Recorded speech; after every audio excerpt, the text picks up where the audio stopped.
আমাক তেখেতসকলে যিটো কাম কৰিবৰ কাৰণে সুযোগ দিলে সেইটোৱে আৰু ৰাইজৰ আমি বিশ্বাস দিব পাৰিছোঁ। কাৰণ আমাৰ BTSৰ চিফ হাগ্ৰামা মহিলাৰী ডাঙৰীয়া যিটো প্ৰতিশ্ৰুতি দিছে আৰু অসমৰ আমাৰ সন্মানীয় chief minister doctor Himanta Biswa Sarma ডাঙৰীয়া ৰাইজক যি ধৰণৰ প্ৰতিশ্ৰুতি দি সম্পূৰ্ণভাৱে পালন কৰি দেখালে এই কথাখিনি ৰাইজে বিশ্বাস ৰাখি যি ধৰণৰ আমাক সকলোৱে ৰাইজে বিশ্বাস ৰাখি ভোট দিলে এইটোৱে এইটো মানে ৰাইজৰ আজি যিটো আমি চৰণ বড়ো ডাঙৰীয়াক সকলোৱে ৰাইজে যি ধৰণৰ দলে বলে আহি ভোট দি জয়যুক্ত কৰিলে ইয়াৰ কাৰণে আমি আজি ভিক্টৰী চেলিব্ৰেশ্যন সেই অনুষ্ঠানটো ৰাখিছোঁ। সকলো আমাৰ মাছবাৰ সমষ্টিবাসী ৰাইজ আৰু আমাৰ বিদেশবাসী ৰাইজে সকলো আমি নিমন্ত্ৰণ কৰিছোঁ। এই নিমন্ত্ৰণ মতে ইয়াত সকলোৱে আহি আমাক সহযোগিতা কৰিছে, ইয়াৰ কাৰণে সকলোৱে ধন্যবাদ দিছোঁ।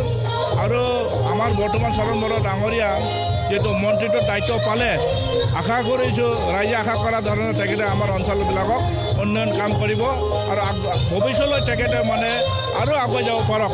আৰু আমি বিদেশীবাসী ৰাইজ হিচাপে এইটোৱে আমি কামনা কৰিছোঁ তেখেতসকলৰ যিটো মানে মন্ত্ৰীত্ব পোৱাৰ আমি সকলো সুখী আৰু আহি থকা দিনত আৰু আমি বিদেশী অঞ্চলৰ কাৰণে যথেষ্ট আমি কাম কৰিম।